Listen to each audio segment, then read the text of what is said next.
என் இனிய அன்பர்களே, திருமந்திரத்தில் நாம் பார்க்க போகும் இன்றைய மந்திரம் கொல்லாமை பற்றியது. பற்றாய நற்குரு பூசைக்கும் பன்மலர் மற்றோர் அணுக்களை கொல்லாமை ஒன்மலர் நற்றார் நடுக்கற்ற தீபமும் சித்தமும் உற்றாரும் ஆவி அமர்ந்திடம் உச்சியே. பற்றாய என்றால் பற்றி கொள்ள வேண்டிய உயர்ந்த குரு ஞானத் தலைவன், நமக்கு குருவாக இருப்பவன். உகந்த பல மலர்களில் உயர்ந்த மலர் இன்னொரு உயிரை கொல்லாமையாகிய சிறந்த மலர் மாலையே ஆகும். எவ்வளவு மலர்கள் இருந்தாலும் உயிரை கொல்லாமல் இருக்கக்கூடிய மலர்கள் தான் சிறந்த மாலை. அதுதான் குருவுக்கு வேண்டும். ஒன்றிய மன உறுதியே பூசைக்கு ஏற்ற தீப ஒளியாகும். அந்த மனதனுடைய உறுதி தான் தீப ஒளிங்கிறார். தலை உச்சியை தான் குருங்கிறார். உணர்ந்து அறிந்து இறைவனை வைத்து வழிபடும் உயிர் விளங்கும் இடம் தலை உச்சியாகும்.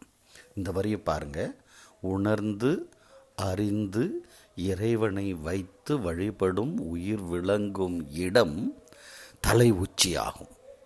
நம்முடைய எண்ணங்களின் உற்பத்திக்கு ஏற்ற இடம், சிந்தனைக்கு ஏற்ற இடம், சித்தத்தை தூண்டிவிடும் இடம், ஞானத்திற்கு உறுதியான இடம், ஒன்றிய மன உறுதியே பூசைக்கு ஏற்ற தீப ஒளி ஆகும் இடம் தலை உச்சி.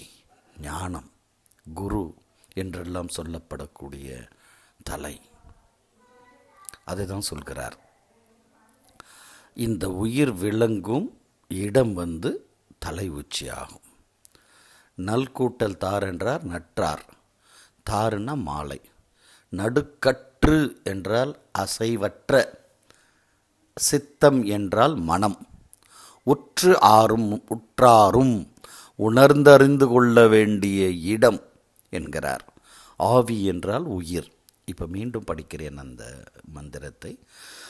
பற்றாய நற்குரு பூசைக்கும் பன்மலர் மற்றோர் அணுக்களை கொல்லாமை ஒன்மலர் நற்றார் நடுக்கற்ற தீபமும் சித்தமும் உற்றாரும் ஆவி அமர்ந்திடம் உச்சியே என்கிறார்.